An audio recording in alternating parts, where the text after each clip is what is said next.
He invented socialism and abolished slavery more than 1800 years before Karl Marx and Abraham Lincoln.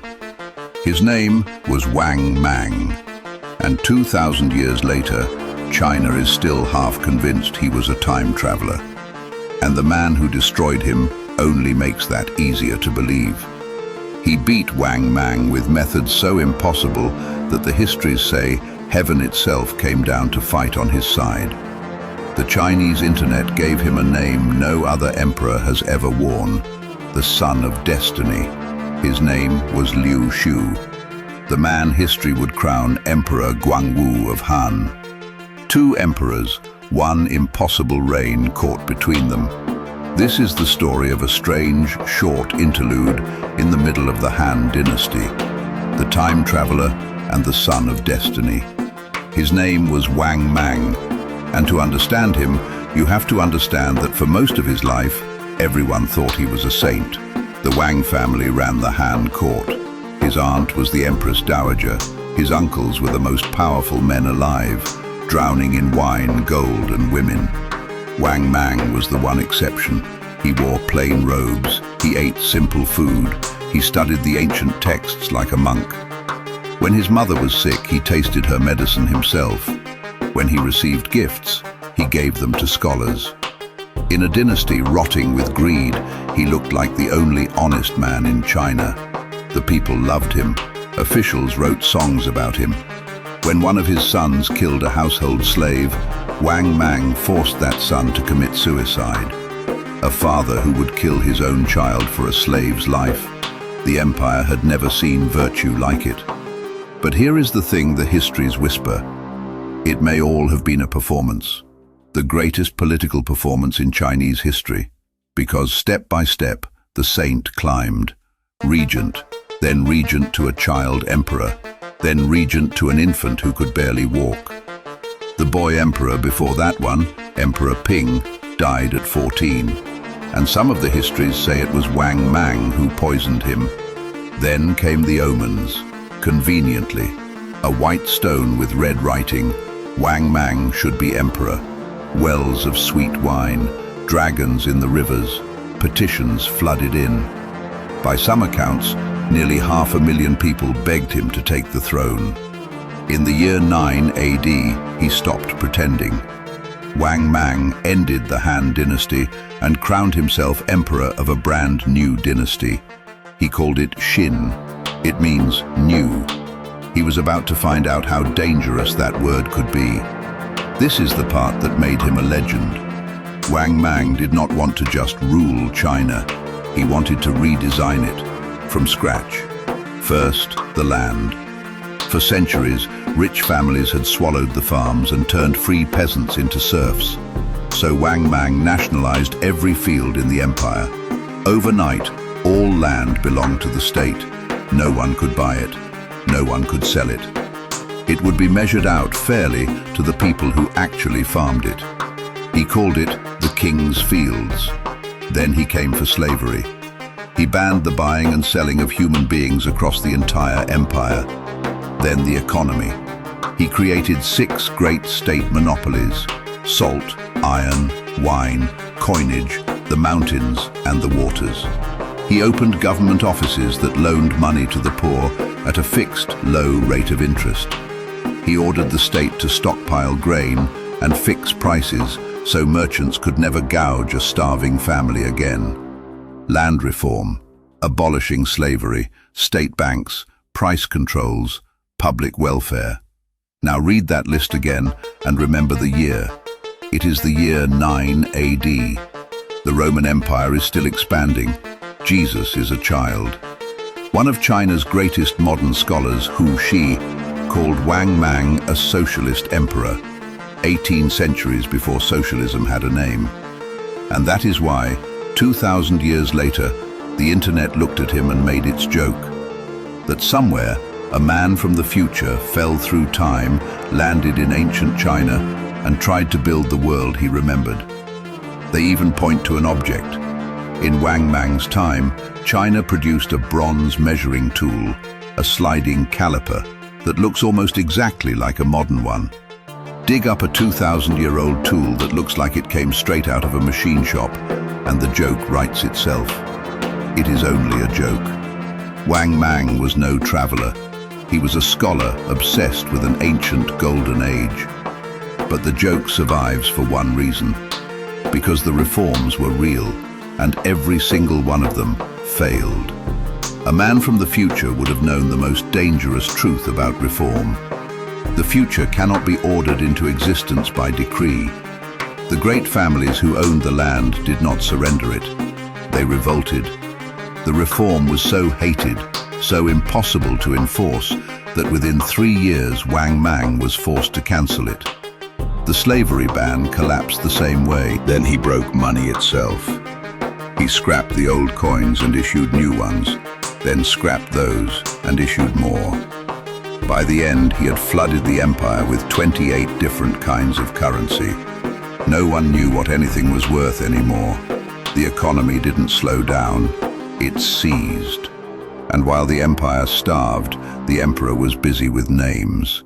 Obsessed with a vanished golden age, Wang Mang renamed almost everything. 91 commanderies, more than 700 counties.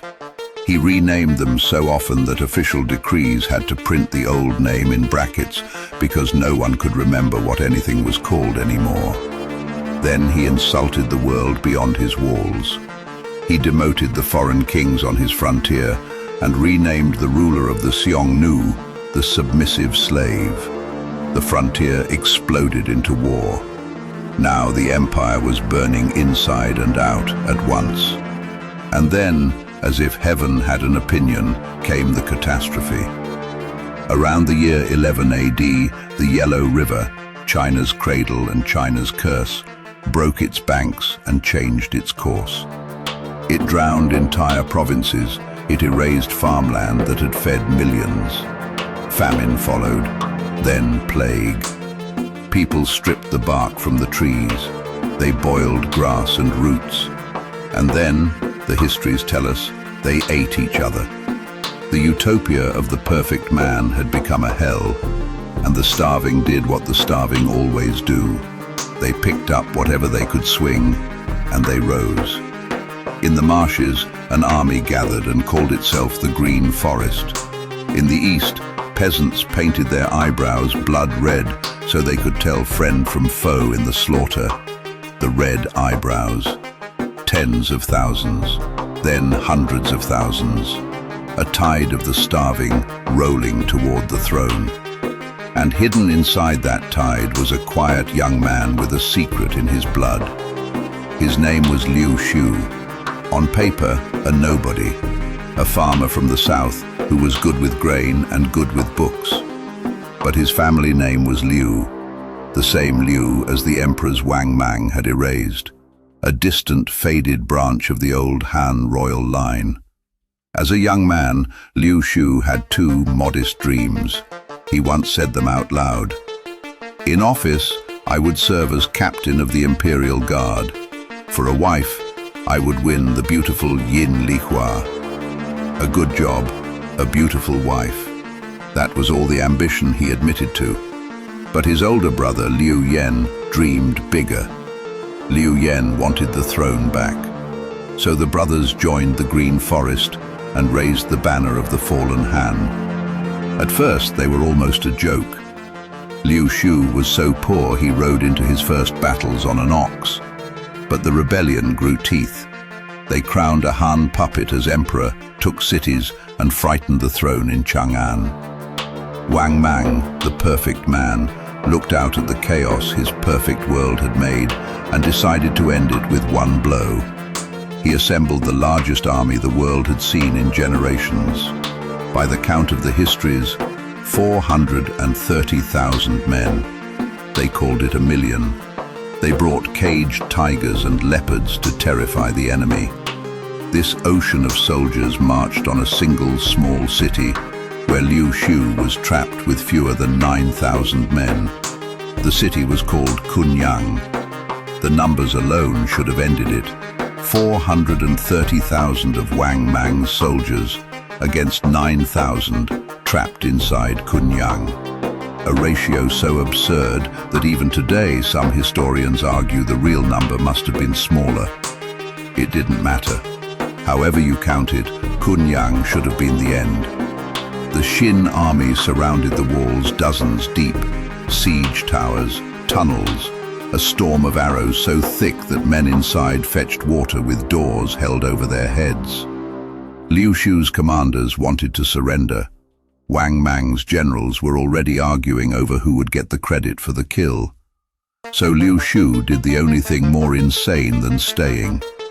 In the dead of night, he slipped out a side gate with just 13 horsemen, straight through the enemy lines to find help. 13 men, through an army of hundreds of thousands, and he made it. Days later, Liu Xiu came back, not with a great host, with barely 10,000 men, and from those he took 3,000 of the most desperate, gathered them into a single dare-to-death spear, and aimed it at the one place that mattered, the enemy's command center. He cut straight through, and his charge cut down the Xin commander, Wang Shun, in the heart of his own army. 400,000 men suddenly had no head. And then, and this is the part China has never stopped talking about, the sky opened. The histories recorded plainly. That night, a falling star plunged into the Xin camp.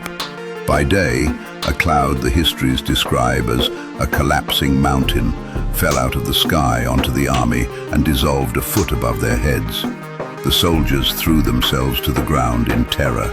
Then came the wind, a thunderstorm so violent the histories say roof tiles flew through the air. Rain fell like a poured river. The caged tigers and leopards trembled. The greatest army in the world began to run, and the river was waiting. The Qi River burst its banks and rose. Hundreds of thousands of men ran straight into the flood. The histories give the number cold and flat. The drowned could be counted in the tens of thousands. So many bodies, the river could no longer flow. 430,000. Broken by 9,000, a meteor, a storm, and a river. It is, by any measure, one of the most lopsided victories in human history. And it is why China gave Liu Xiu a name that no other emperor has ever worn.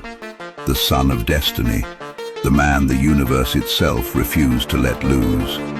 After Kunyang, the Xin dynasty did not fall. It evaporated. Within months, rebels poured into the capital Chang'an and set the palaces on fire. And here is how the time traveler met his end. As his city burned, Wang Mang did not run. He retreated to a terrace surrounded by a pool of water called the Jiangtai, and he clung to a bronze ritual ladle his astrologers had cast in the shape of the Big Dipper. He called it the Majesty Dipper. As the rebels closed in, he turned his seat to follow its handle around the heavens, and he said, "Heaven begat the virtue in me. What can these soldiers do to me?" The soldiers showed him exactly what they could do. A merchant named Du Wu cut him down. An officer cut off his head, and then the soldiers tore his body to pieces. They hated him so much that one of them cut out his tongue, the tongue that had spoken so many beautiful, honeyed words, and ate it. The perfect man, the saint, the emperor from the future, ended as a torn corpse on a terrace, clutching a toy of the stars. But the Son of Destiny did not get a clean victory either. Remember his brother, Liu Yan, the one who dreamed of the throne? The puppet emperor the rebels had crowned grew afraid of how strong the brothers had become. So he had Liu Yan executed. Liu Xiu had just won the most miraculous battle in Chinese history, and he could not even mourn his own brother. If he showed his grief, he would be next. So he swallowed it. He apologized to the emperor for his brother's crimes. He ate, he smiled, he did not weep in public. But alone at night, the histories say, his pillow was soaked through. That was the iron under the luck. The Son of Destiny could outweight anyone. He bided his time. He broke away. He gathered the north. And in the year 25 AD, Liu Xiu took the throne for himself and restored the dynasty Wang Mang had tried to erase. The Han was reborn. History calls it the Eastern Han, and it would last another 200 years. There is one last detail, and it is the coldest in the whole story. When they cut off Wang Mang's head, they did not bury it. They kept it. They locked it in the imperial armory, right beside the white snake sword of the first Han emperor, the blade of the very dynasty he had destroyed, and the wooden shoes of Confucius himself. There it sat for almost 300 years, until the year 295, when the armory burned, and the head of the time traveler turned to ash beside the sword and the sage he could never escape. Wang Mang spent his entire life chasing one dream, to rebuild a perfect world copied from China's ancient golden age. He failed, and then history played its cruelest trick on him. The man who worshipped the past became history's man from the future, a time traveler emperor, the darkest joke China has ever told. Welcome to The Dragon Files. Subscribe for more.